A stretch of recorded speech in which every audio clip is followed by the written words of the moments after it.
Hola, hola a todos, muy buenas noches. Es una alegría inmensa compartir con ustedes este tiempo de charlando en nuestra segunda entrega, nuestra segunda vez que estamos compartiendo y en esta oportunidad vamos a hablar acerca de un acontecimiento muy importante en la historia de la humanidad, pero también sobre todo del cristianismo. Y ahí también estaremos hablando acerca de las últimas entregas de los podcasts que hemos estado compartiendo la semana pasada y principalmente los últimos dos, Talita Kumi y el otro, Los Amigos de Daniel. No se olvide que esperamos que usted pueda charlar con nosotros en este tiempo ahí en el chat, haga sus consultas, sus preguntas y también puede mandar saludos de dónde nos está mirando, de qué parte de Bolivia o fuera de Bolivia también. Y puede compartir también este tiempo de charlar. Estoy con mi amigo y compañero Basilio Saavedra. Hola Basilio, ¿cómo estás? ¿Qué tal por ahí? ¿Cómo está? Muy buenas noches Douglas, buenas noches a todos los que nos están viendo. Realmente una bendición, un tiempo especial en esta iniciativa que tenemos, ¿no? De hacer un pequeño programa acerca de charlando, tratar de charlar de la manera un poco más amena posible, también contestando y compartiendo con el chat. Así que si están ahí y quieren compartir, mandar saludos, claro que sí, lo vamos a mencionar. Y pues hoy día venimos con un tema bastante interesante que da seguramente para hablar demasiado, ¿no? Hay mucho que compartir. Y este mes justamente a fin de mes, se celebra o se recuerda el tiempo de la Reforma Protestante, tiempo en el cual muchos en la época de por allá, de los años 1500, siglo XVI, tuvieron la valentía de expresar lo que habían encontrado, el tesoro que habían encontrado en las escrituras, y muchos de ellos pues sufrieron bastante, ¿no? Por la oposición que existía, la manera del monopolio que existía acerca de las escrituras y cómo esto se va dando. Vamos a estar conversando también acerca de algunos de los podcasts que hemos estado compartiendo, así como dijo Dula. Así que arrancamos. ¿Qué te parece, Dula? Claro, claro, ya vamos saludando a la gente que también ya se está conectando rápidamente. Samuelito de la Yacta, un saludo hasta Cochabamba. Igualmente a Tarija, a Ana Angola.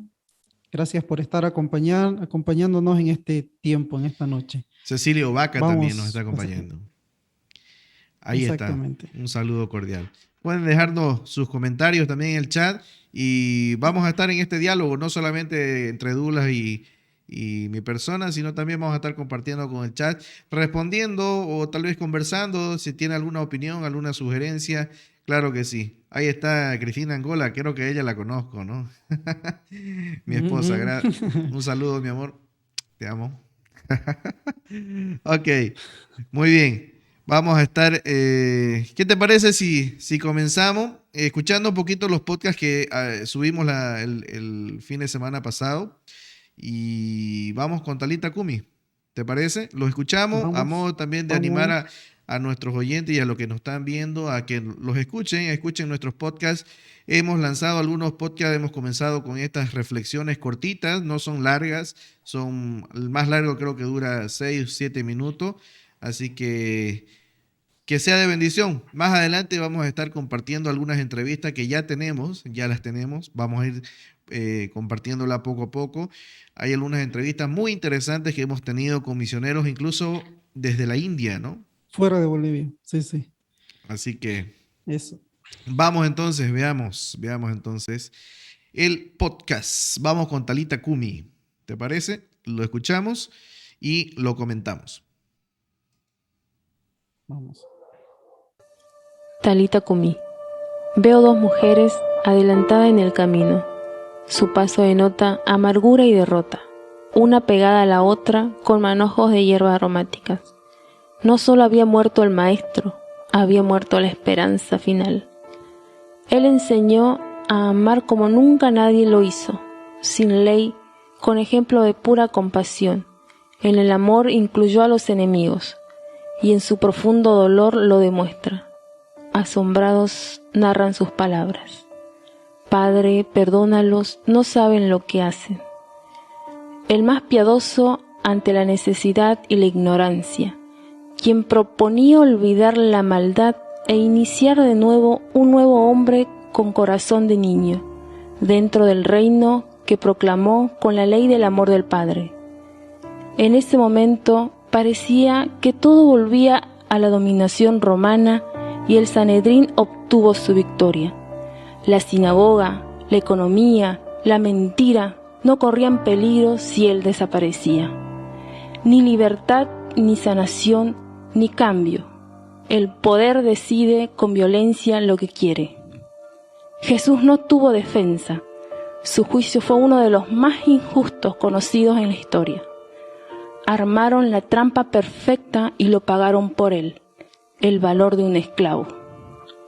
Todos los que le seguían tenían miedo de recibir la misma muerte y yo de morir encerrada. La dificultad para comprender paralizó todo lo vivido, todo lo aprendido y predicho. Y su reino, su Padre, los ángeles. Mi padre contaba sus enseñanzas y alumbraron mi casa. En la ley judía, ordena que un judío debía recibir sepultura sea cual sea la causa de su muerte, con ritos establecidos. Arimatea, miembro del Sanedrín, y un centurión consiguen permiso para cumplir con la ley, un judío y un pagano. Profundo silencio. Cuando ellas llegan ante el sepulcro, un terremoto sacude la tierra. Un rayo, un ángel, la piedra se corre y se sienta sobre ella, dejando como paralizados del miedo a los guardias, y hablándole a las mujeres les dice: no temáis, porque sé que buscan a Jesús, ha resucitado, vean su sepulcro vacío, avisen a sus discípulos, ha resucitado, tal cual les dijo y va por Galilea, allí lo encontrarán. Mi asombro cerró mis oídos, sé que no era un sueño, en un momento reconozco su voz sin entender. Volví corriendo a mi casa y retumbaba en mis oídos sus palabras cuando tomó mi ya sin vida y me dijo: Talita cumí, niña, levántate. Y me incorporé después de morir, abrazando a mi madre y a mi padre Jairo, que le suplicó caído a sus pies por mi vida. Soy gracias a su milagro, joven mujer, en las condiciones que tenga por delante daré testimonio siempre de mi Salvador.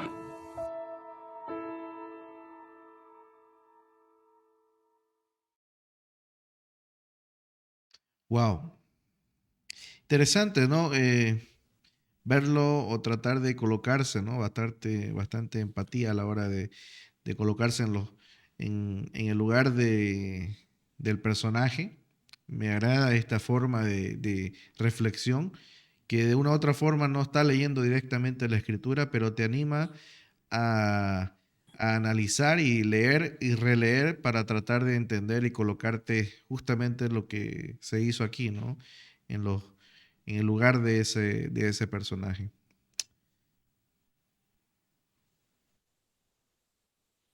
Sí, como comentábamos la semana pasada, eh, había un par de amigos que me preguntaban en qué pasaje está el ciego Bartimeo. Y estos relatos nos ayudan a eso, a poder leer la escritura, a poder conectar algunas cosas, hacernos preguntas que muchas veces no las vemos ahí, ¿no?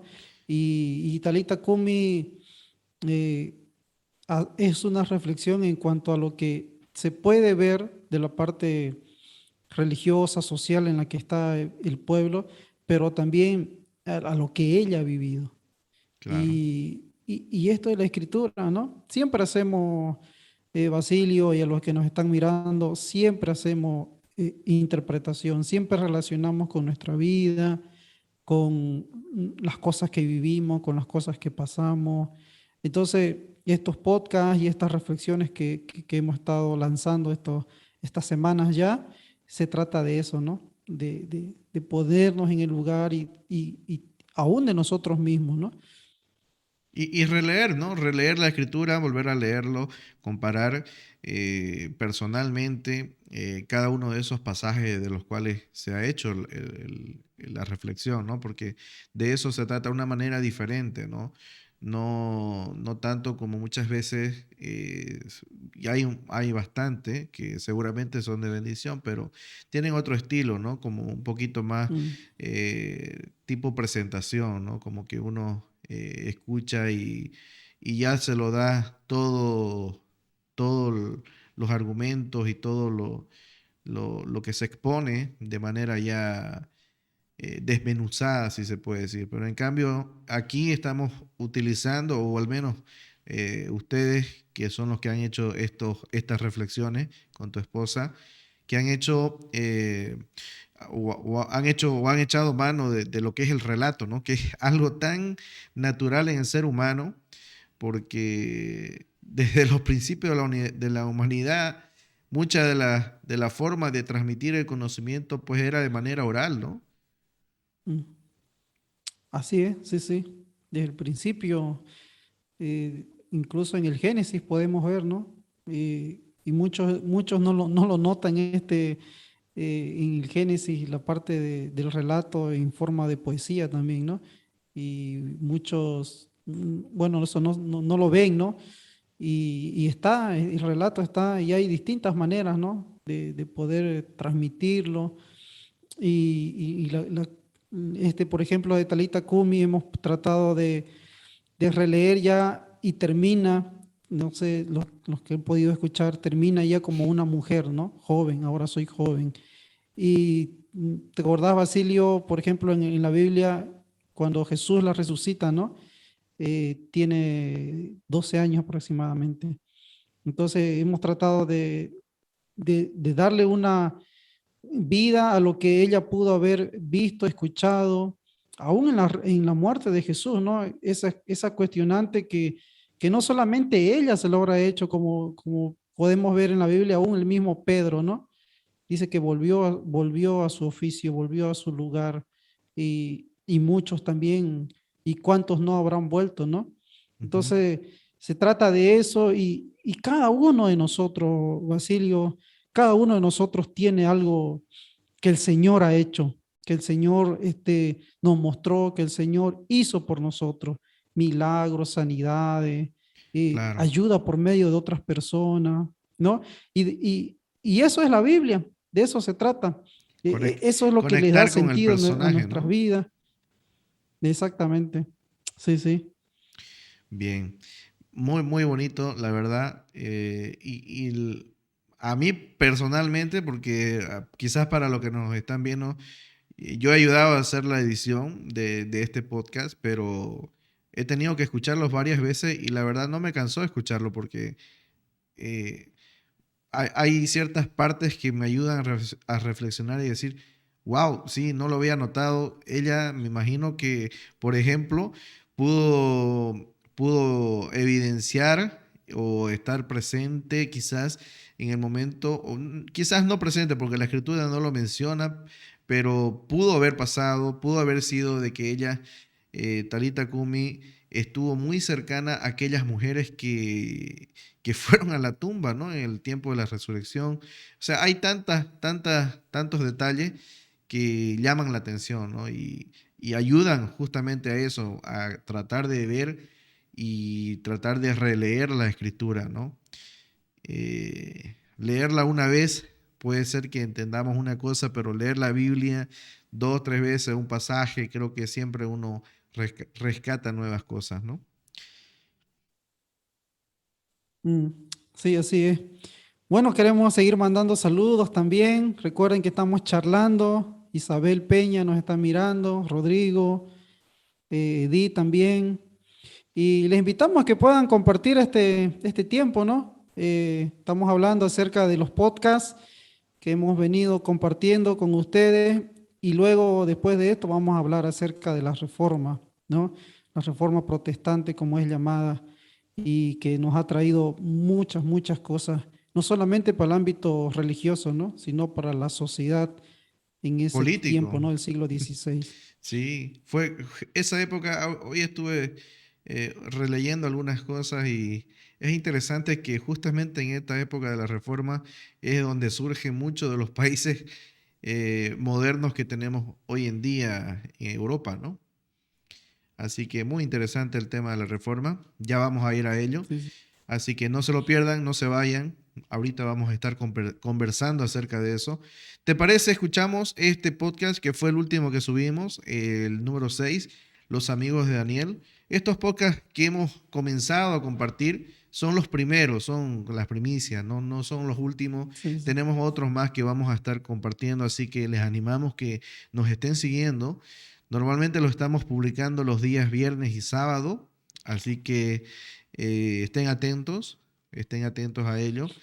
Escuchemos Los Amigos de Daniel. Escuchemos. Este me gustó bastante, igual, mucho que pensar el tema religioso, político de la época y también que Sí. nos da algunas lecciones para hoy en día, ¿no?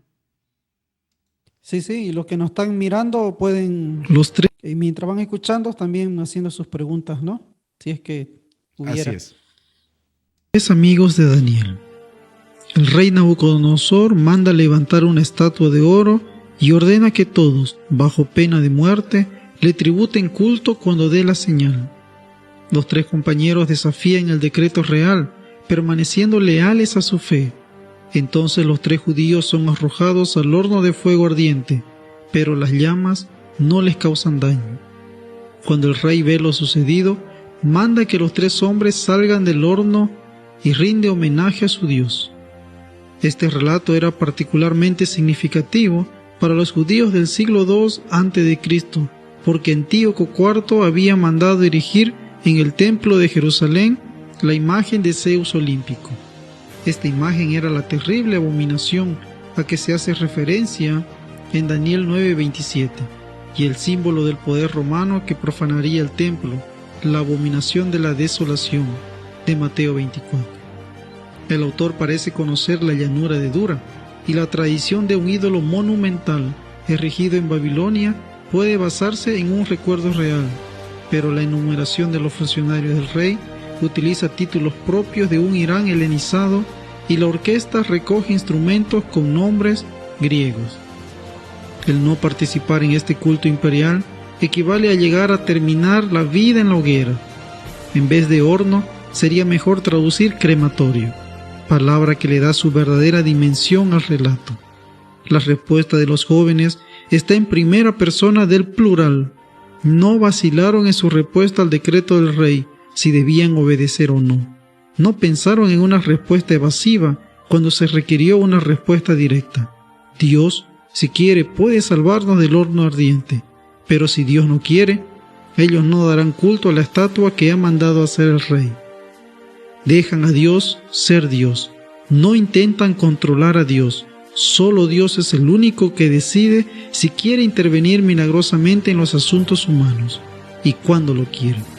Esperar otra cosa es hacer de Dios un recurso que exonera de todo trabajo o una conveniencia celestial que está a nuestra disposición.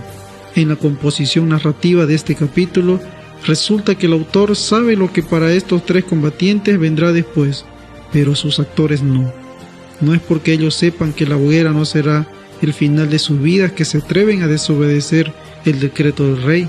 Ni siquiera saben si su Dios es capaz de rescatarlos del fuego o no.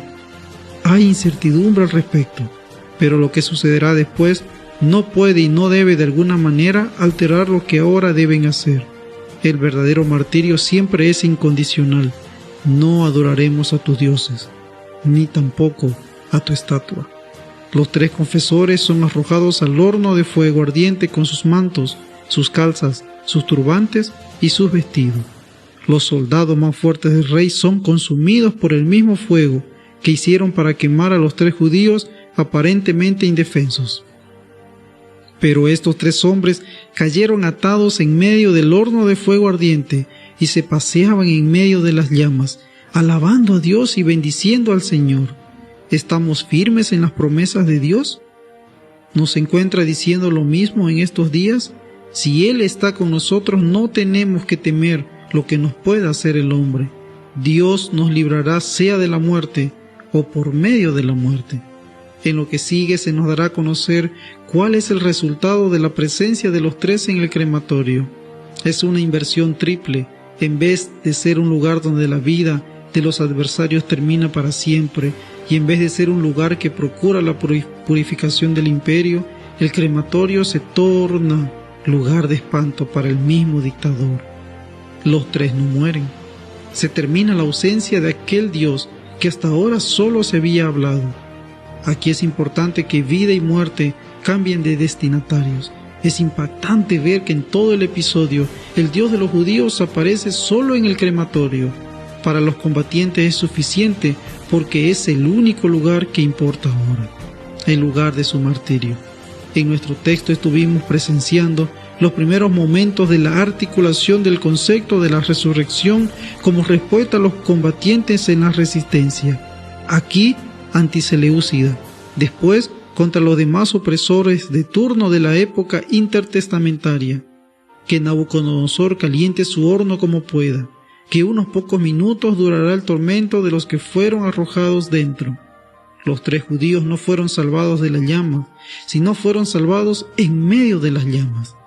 En la tradición posterior, en especial en la literatura apocalíptica, el fuego y el horno llegan a constituirse en el lugar del juicio final por excelencia.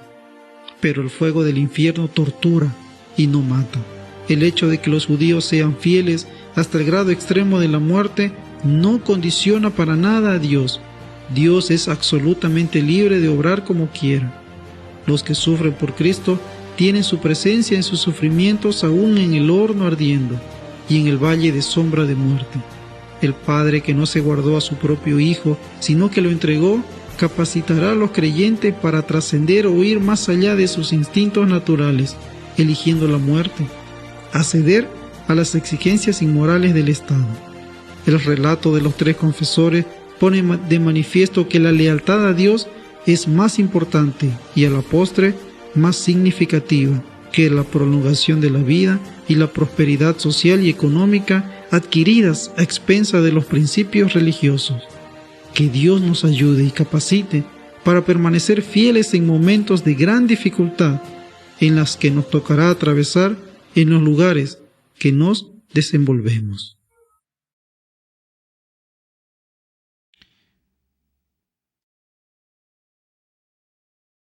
Muy interesante, mucho que comentar aquí en este de Daniel, los amigos de Daniel, y mucho que reflexionar, ¿no? Personalmente, ¿no?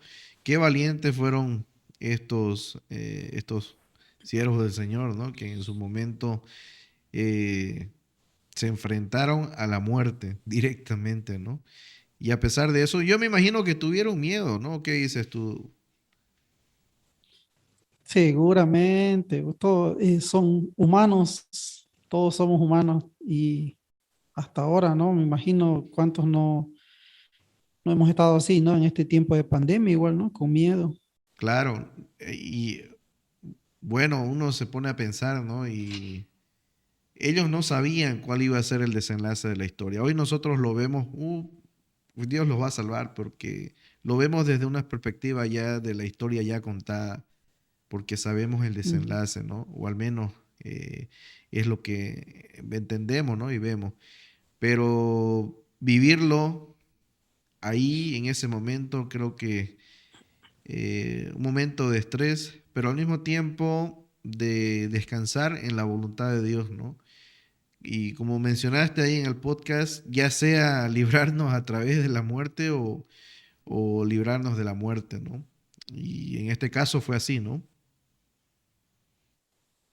Sí, y cuando hacía este trabajo para comentar un poco cómo lo vamos desarrollando, eh, estábamos en tiempo de mucha tensión política en Bolivia, ¿no? Te acordarás, Basilio, lo que nos están mirando. Y, y- y en este tiempo, en la del Daniel y sus amigos, también ellos estaban en un tiempo de mucha tensión política para ellos.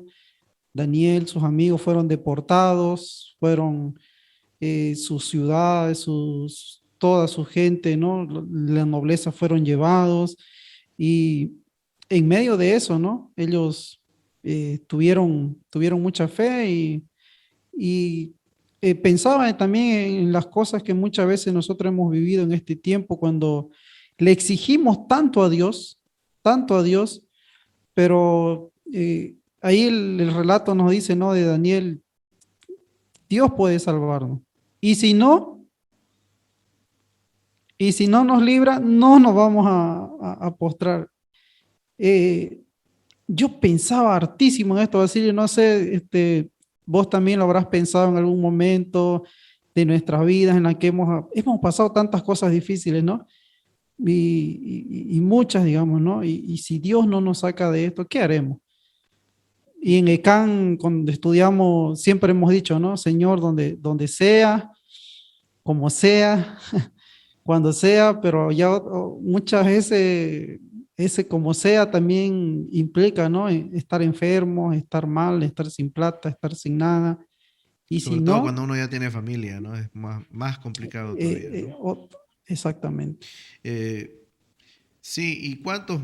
Bueno, hemos vivido casi 2 años de pandemia.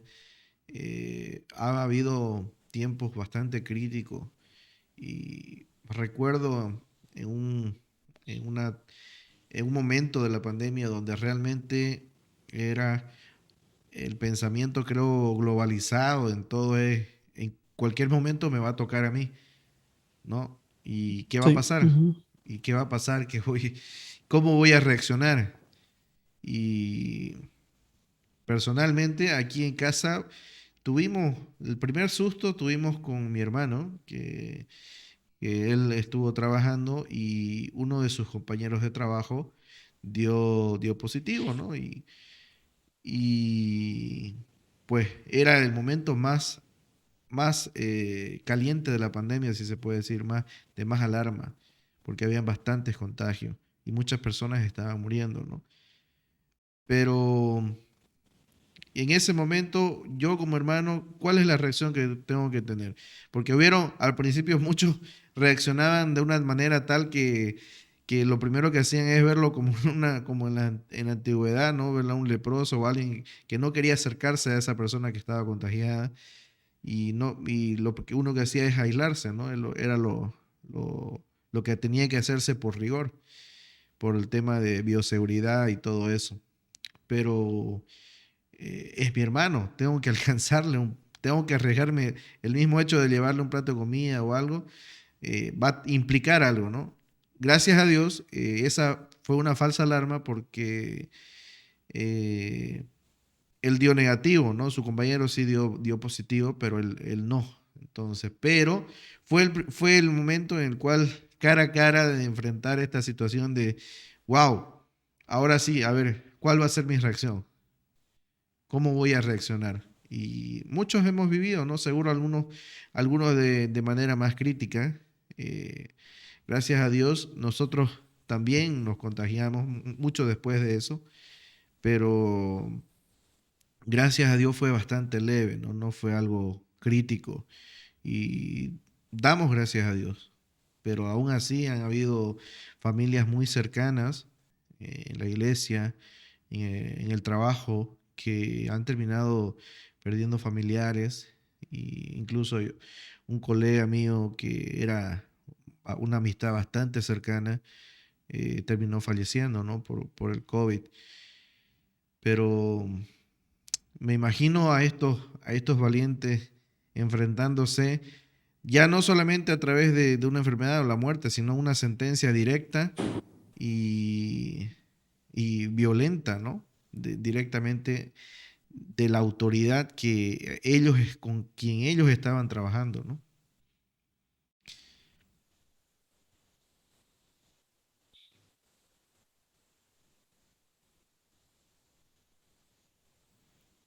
Bien, ¿qué dices?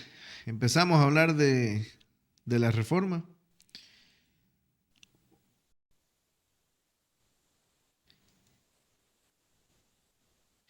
La reforma protestante, así se la conoce, ¿no? Y el 31 de este mes, de octubre, recordamos un momento crucial en la historia que si bien puedes resumir el todo en sí, porque el tiempo de la reforma engloba una época, ¿no? Un espacio del tiempo en la historia y que, que no solamente fue Martín Lutero, ¿no? Que es el que más reconocido es por el tema de haber puesto las 95 tesis en aquella iglesia, y hubieron otros, ¿no? Juan Hus, ¿quién es más? Ayúdame a recordar. Juan Hus, Wycliffe, Calvino.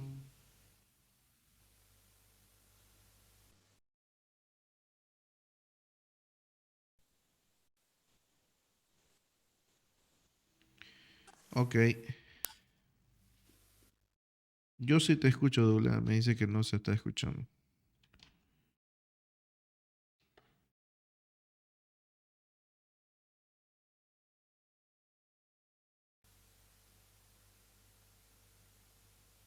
A ver, vamos a ver. Parece que tenemos algunos problemitas aquí.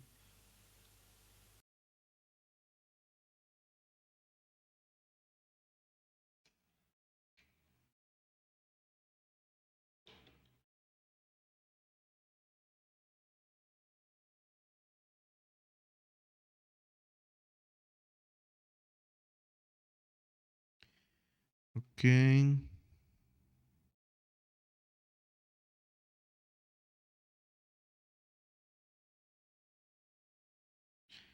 Ok, me dicen que no se está escuchando. Samuel, si estás por ahí, ¿lo escuchaste a Douglas? ¿Se escucha a Douglas?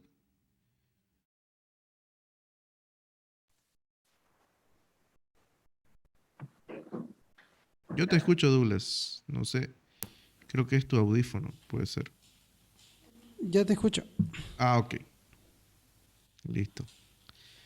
Sí, allá No, no dice sé que qué se fue. está escuchando. Ok, estamos bien. Bien, ¿te parece si pasamos al tema de la reforma entonces? Vamos, vamos, Estaba pasemos. intentando mencionar un poco del tema de la reforma y bueno, el tema de la reforma es un tema bastante amplio, ¿no? Recordar la historia. Normalmente, cuando nombramos la reforma protestante, al primero que recordamos es a Martín Lutero, ¿no? Porque es casi como el ícono junto a otros importantes, obviamente, pero el evento más resaltante fue cuando él colocó las 95 tesis ahí en aquella iglesia en Wittenberg, ¿no?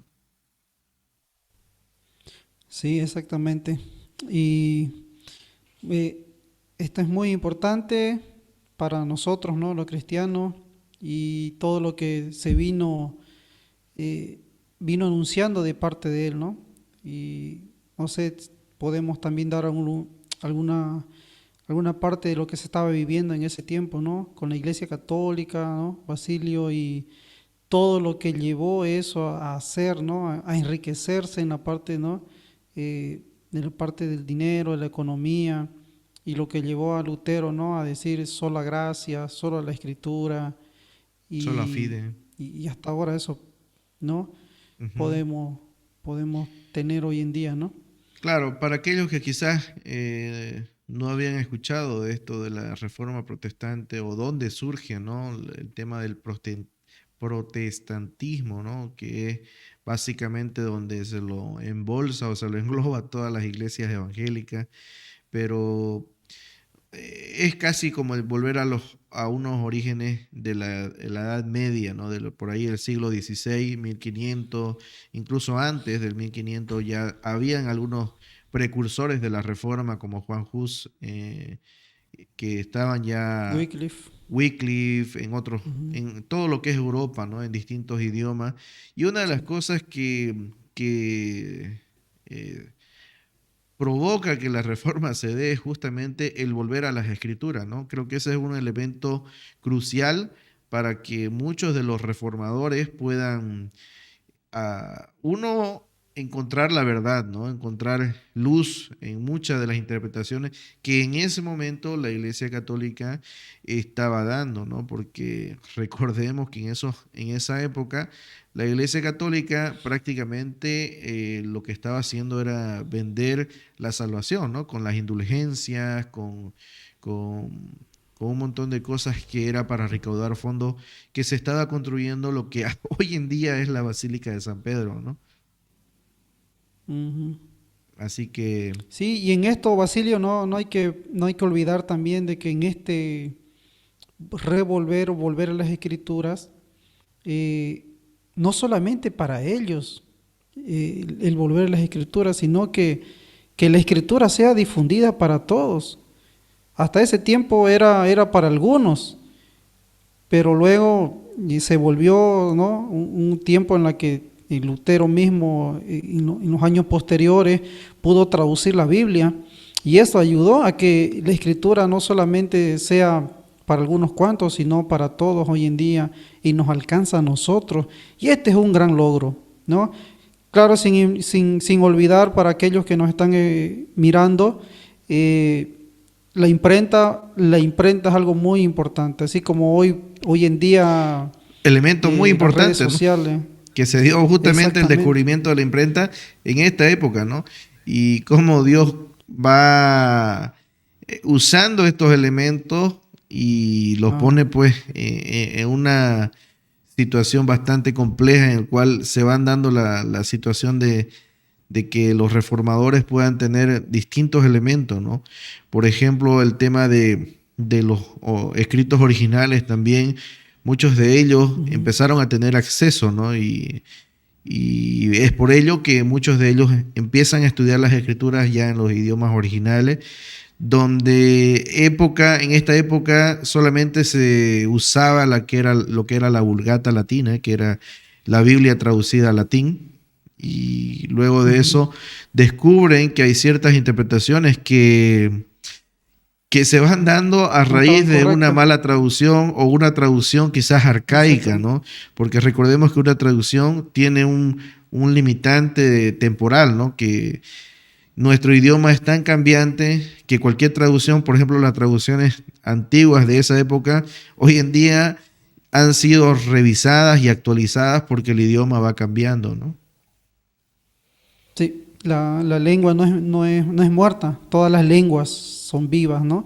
Y eso va cambiando conforme van pasando los años, la cultura cambia, ¿no? Hay palabras nuevas y otras que mueren, como se dice, ¿no? En el léxico. Y esto nos ayuda también, Basilio, no sé si habrás escuchado y los que nos están mirando también, de que gracias a esto y a los idiomas originales que, se, que pudieron tener, podemos nosotros hoy en día disfrutar de muchas traducciones. Claro, yo escuchaba a muchos decir tal versión no es la correcta, o tal versión es del diablo, o tal versión, madre mía, ¿no? Terrible cosa. Y como estamos comentando en este podcast, en este en vivo, las traducciones, las lenguas, tienen muchas formas de decir, como se llama hoy en día, los sinónimos, ¿no? Las palabras sinónimos. Y uno puede ver que una palabra tiene más de 5 o 6 sinónimos, pero que significan lo mismo. Entonces, no es que está mal la traducción, sino que es una de las formas, ¿no? ¿No? Así en Sí, cuanto a eso también. hay un término, por ejemplo, en traducción que cuando yo aprendí este término, wow, fue como que se abrió bastante, que es la equivalencia dinámica, ¿no? Hay frases que son propias del idioma, hay cosas que son propias de un idioma y que no se pueden traducir. Así que lo que se hace es buscar lo más parecido, ¿no? Lo más Lo parecido de más un idioma cercano. al Mm, otro, ¿no? sí, Entonces, sí. eh, eso se fue dando, ¿no? En esta época y con la inclusión de los idiomas originales de la escritura. Recuerden, para los que no saben, la Biblia fue escrita básicamente en tres idiomas, que es el hebreo, el arameo y el griego, ¿no?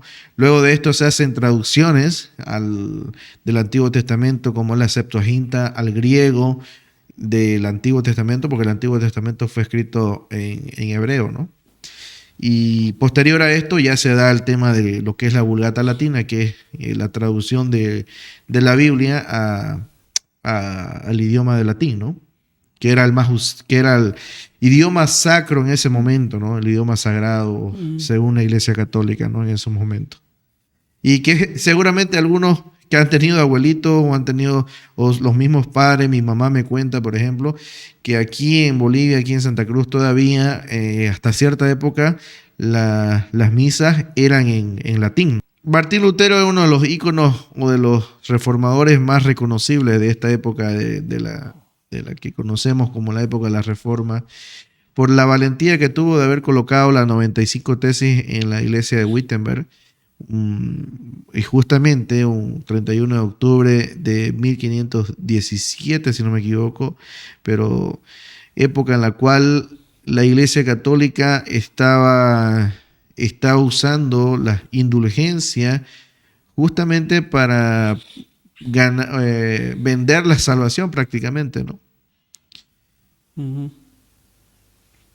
Sí, y eso fue lo que Martín Lutero se dio cuenta que no le gustó, ¿no? Y por eso fue que él empezó a escudriñar, a estudiar la Escritura hasta que se encontró con Romanos, ¿no? Y ahí podemos ver que en Romanos dice, ¿no? Que la salvación es por fe, es por gracia, que no hay nada que nosotros podamos hacer y ni pagar ni dar, ¿no?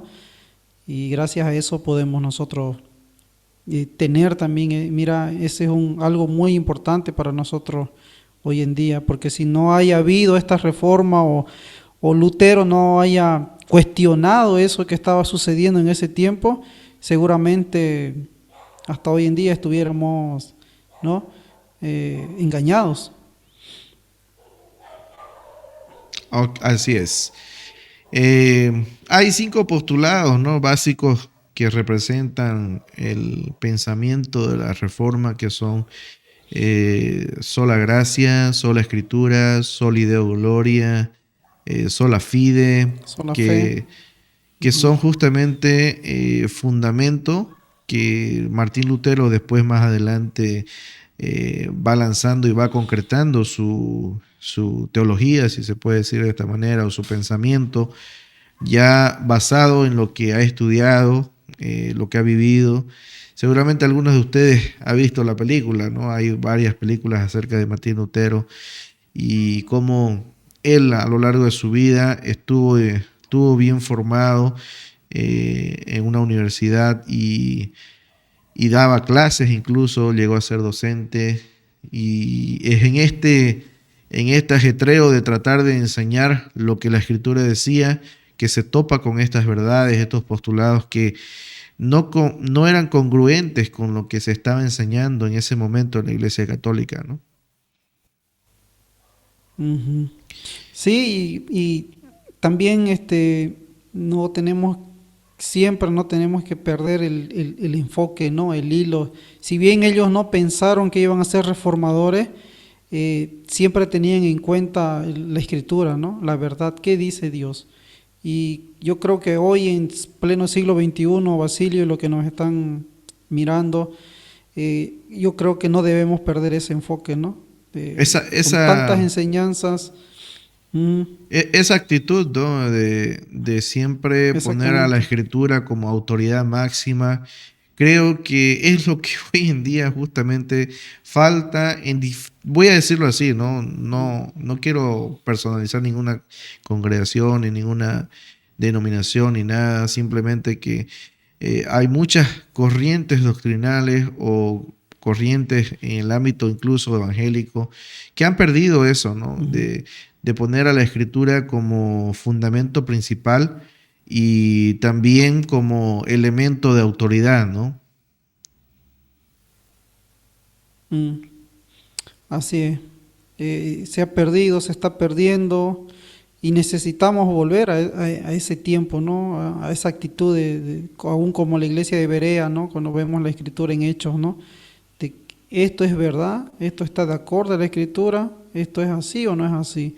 Siempre, y claro, Basilio, ¿no? Los que hemos nacido en iglesias cristianas, sabemos y muchas veces se nos inculca que no hay que cuestionar la palabra del pastor, ¿no? Y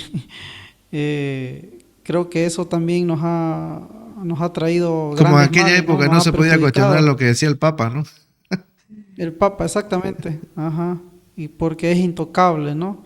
Ahora Claro. incluso usan versículos, ¿no? De Y que hay que aclarar, sí, que no mm, estamos diciendo que hay que rebelarse contra el pastor, simplemente que claro, lo que ¿no? queremos dar a entender es que Estudiar. la escritura debe ser siempre la autoridad máxima sobre cualquier asunto, porque esa fue la actitud, ¿no? de los reformadores y el espíritu en sí, ¿no? De siempre escudriñar, ¿no? Estudiar la palabra de Dios personalmente, ¿no?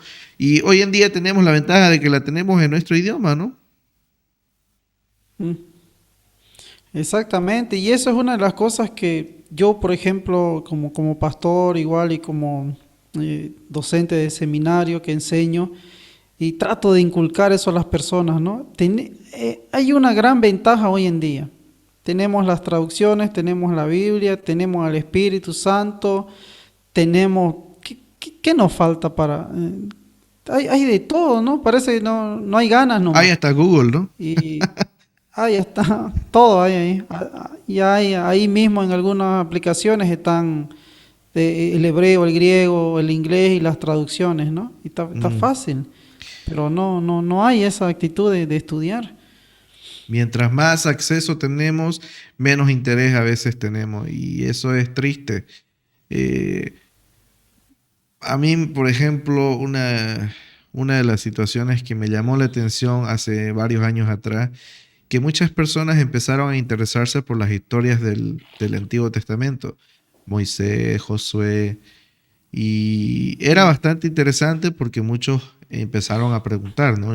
Sin decir quién fue o nada de eso, pero eh, ¿por qué había sido? Porque en esa época, esos años, surgió pues estas novelas, ¿no? Novelas brasileras de producción que mostraban justamente las historias de Moisés, la historia de Josué, la historia mm, de varios personajes de bíblicos. Jesús.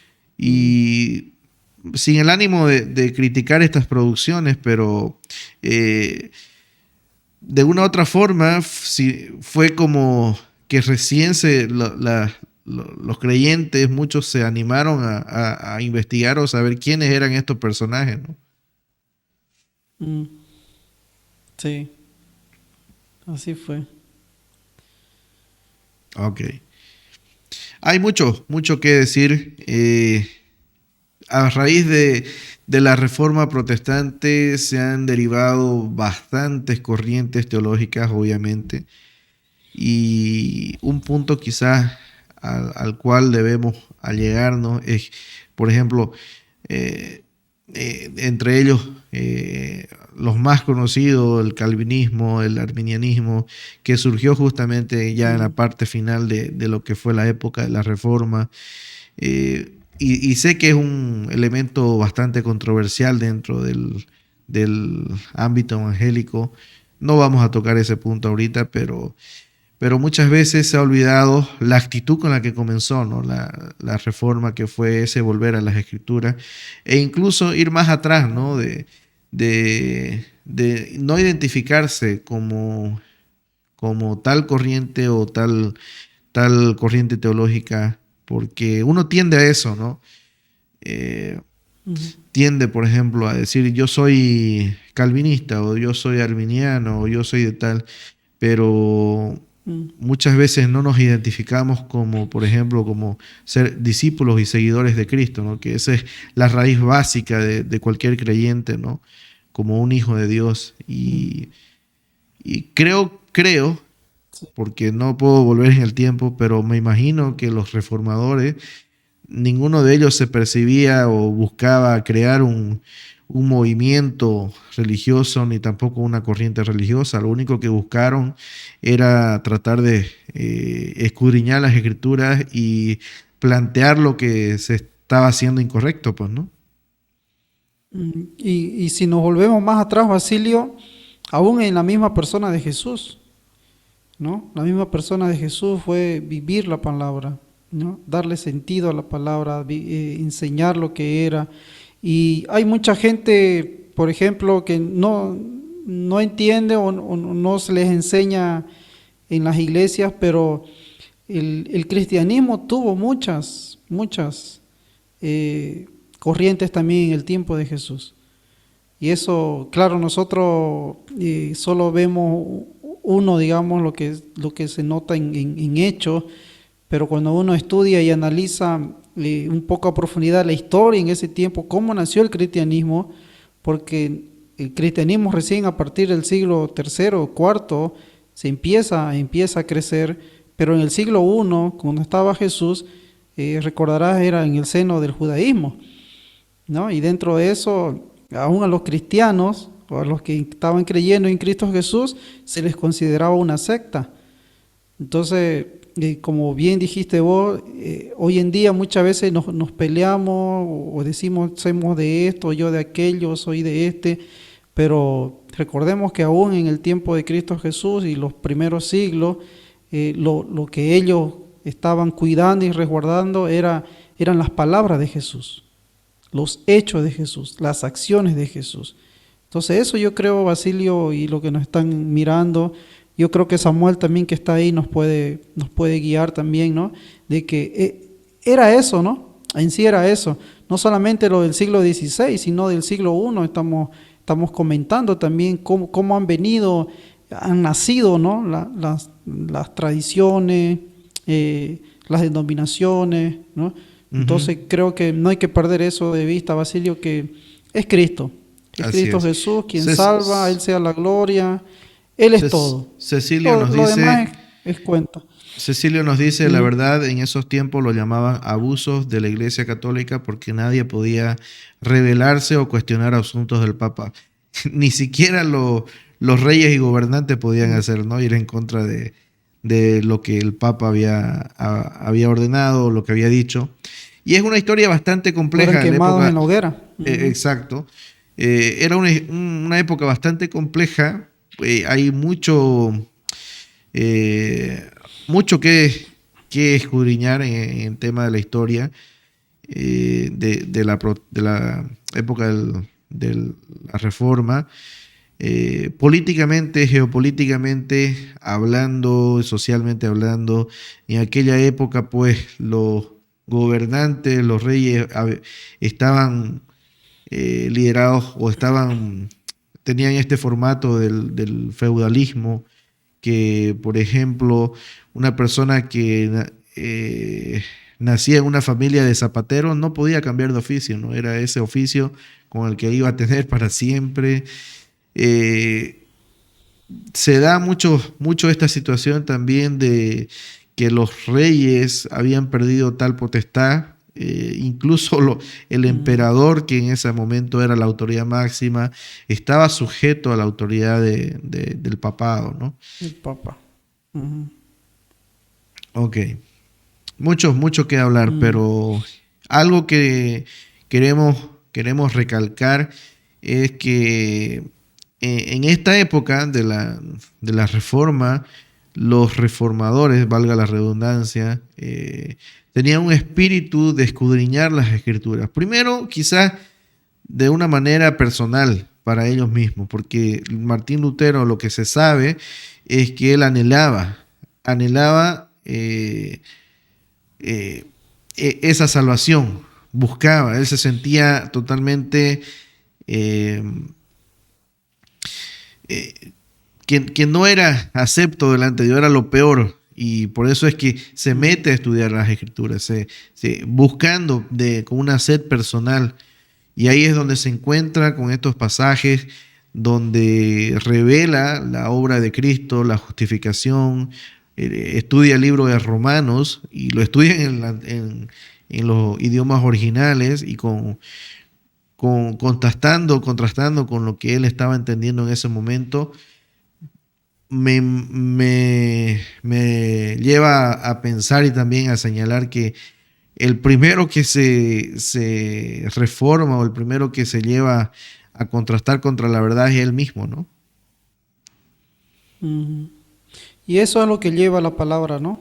A eso nos lleva, a nosotros mismos vernos en qué situación estamos, ¿no? Cómo estamos, Y de eso se trata. Yo creo que Dios, como dijimos, estuvo manejando y Él se puede ver la mano a través de la historia, ¿no? Desde ya, aún desde del principio en que viene la imprenta y ya hay algunos escritos que se fueron ya imprimiendo hasta que llegan las tesis, y en las tesis podemos ver que rápidamente se creció, y por eso hubo, ya no solamente con Lutero, ¿no? Ya con muchos otros que empezaron a leer, que empezaron a darse cuenta, y claro, podemos ver de que hubieron muchos después que empezaron y siguieron y se alinearon a esta situación de ir en contra de aquello que no estaba en la Escritura, ¿no? Y gracias a Dios, ¿no? Tenemos ahora lo que tenemos y somos también lo que somos, ¿no? Gracias a ese inicio, ¿no? A ese tiempo.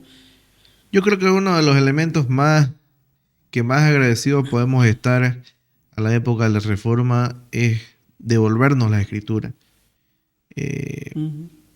Devolvernos las Escrituras en el sentido de que se vuelva nuevamente accesible.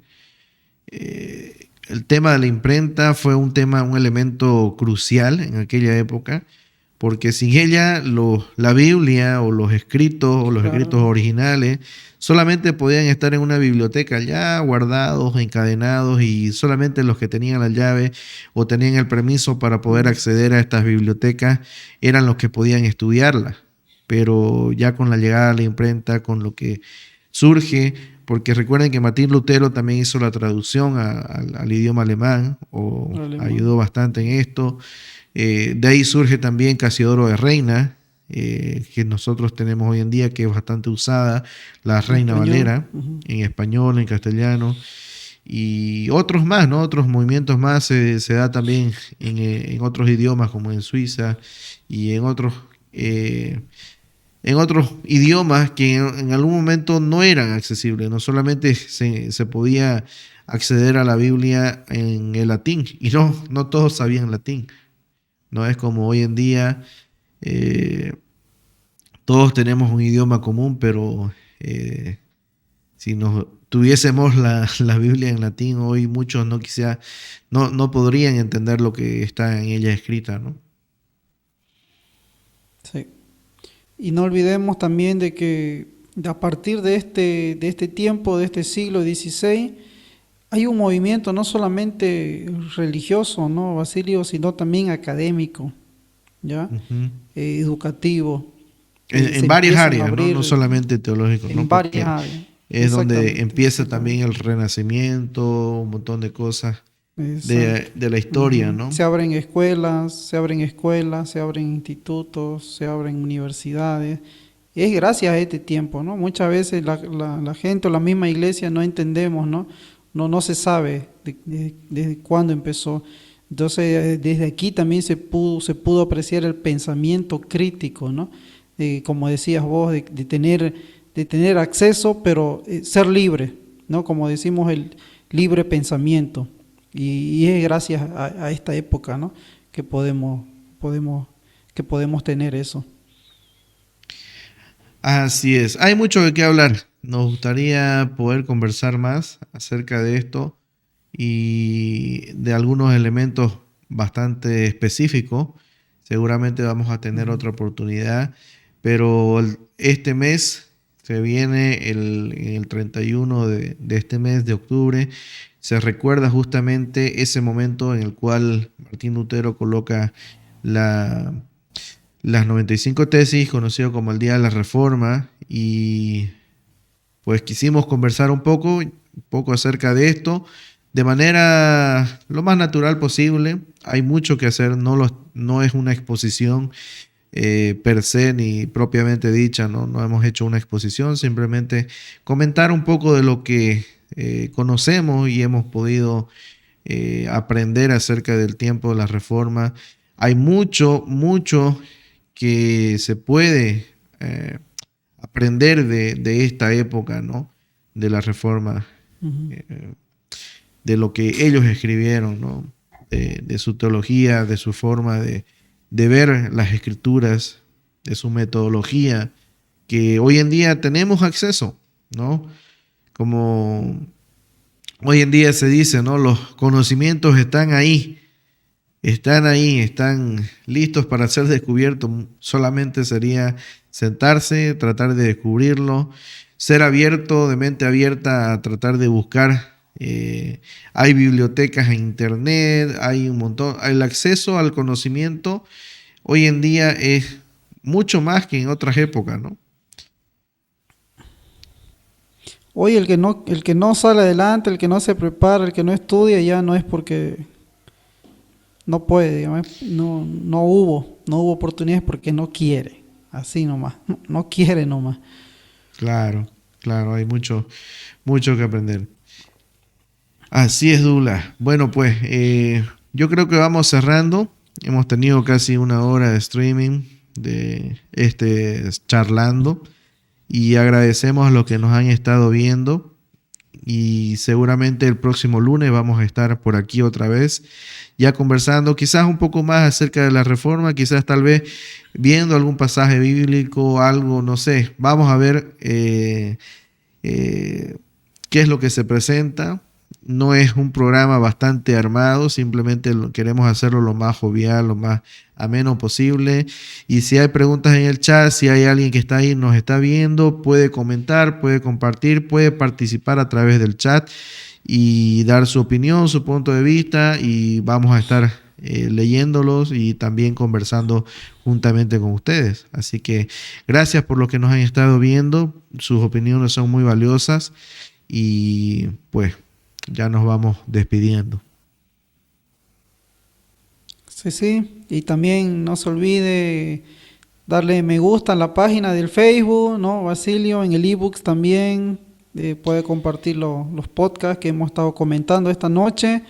Ya creo que tenemos unos 6, ¿no, Basilio? Ya subidos ahí. Sí, hay que 6. también... No son los únicos que tenemos, ¿no? Vamos a ir subiendo poco a poco. Queremos ir poco a poco ir subiendo, también compartiendo. Tenemos algunas entrevistas que ya vamos a empezar a publicar. También vamos a tener algunas reflexiones acerca de las parábolas. Así que vamos a estar viendo también eso. También vamos a estar compartiendo más reflexiones. Y pues veremos más adelante también qué otras producciones se nos dan. Estamos comenzando con este proyecto, no llevamos ni un mes. Teología Juvenil Producciones es justamente para eso, porque vamos a hablar no solamente de temas de teología, de muchas otras áreas también. Tenemos el privilegio de tener aquí a Douglas, que es licenciado en educación. Seguramente vamos en nuestro canal de YouTube teniendo algunos videos acerca de tips en cuanto a la educación, en cuanto al desenvolverse con ciertos problemas del tema educativo con nuestros hijos. Y hay mucho que vamos a estar compartiendo. Hemos comenzado este proyecto, estamos comenzando, así que les animamos que nos sigan, que también nos compartan nuestra página, compartan nuestras redes. Tenemos YouTube, tenemos nuestro canal de YouTube, tenemos Instagram, tenemos Twitter y por supuesto tenemos nuestra página de Facebook, que es nuestro punto de encuentro donde publicamos todo lo que estamos trabajando.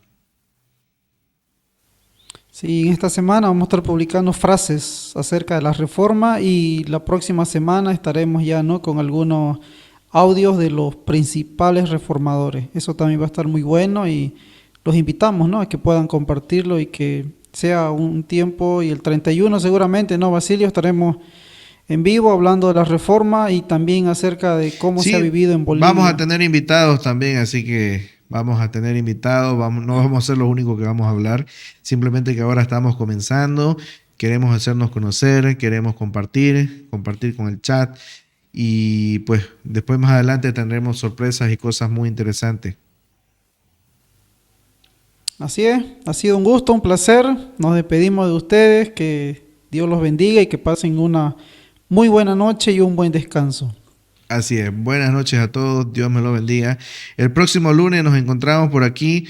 Creo que esta es la hora más conveniente, ¿no? A las 21. La anterior vez lo hicimos un poco más temprano, pero fue un poco incómodo tanto para nosotros como para el público quizá. Así que vamos a ver, vamos a estar anunciando el horario. Estamos probando todavía horarios, así que ya vamos a estar comunicándoles a través de nuestra página oficial en el Facebook. Dios me lo bendiga. Esto ha sido Just Talking, charlando aquí con el licenciado Douglas Paredes, mi persona Basilio Saavedra Gutiérrez. Así que Dios me lo bendiga. Hasta la próxima.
Ajá.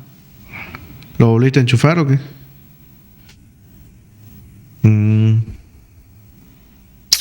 Bueno. Bueno, pero salió. Sí, es que es así. Mientras más constancia tengamos, más cada vez van a ir más público.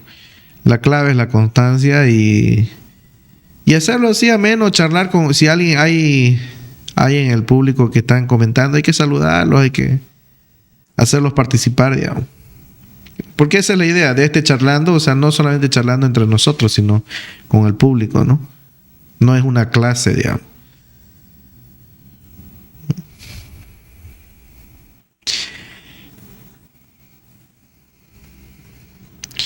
Ya lo voy a decir. Este lo grabé. Ucha, y sigo grabando, voy a cortarme.